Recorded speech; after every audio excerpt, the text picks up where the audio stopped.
יש שני עניינים. יש הרוצה ויש השוב.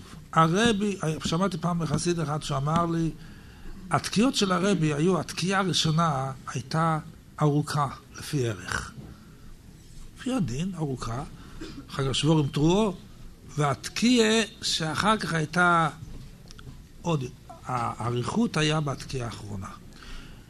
לפי ערך, התקיעה הראשונה תמיד, התקיעה האחרונה של הרבי, התקיעה אחרי השבור עם תרועו יותר ארוכה מהתקיעה הראשונה. אז הוא הסביר לי שהתקיעה הראשונה כתוב בחסידות זה רוצי, והתקיעה האחרונה זה שוב. אצל הרבי היה שוב יותר גבוה מהרוצה. שוכר למטה. אז לכן זה התבטא בהתקיעה.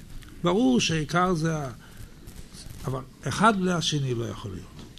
לא יכול להיות רק דבר אחד, רק לימוד התורה בלי הרוצה הגעגועים.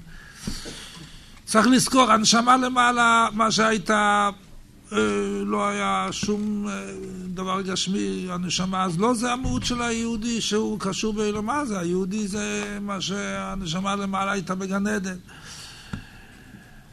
אבל העיקר זה אחר כך פה למטה זה שוב, רואים אצל הרבי הרבה דברים כאלה.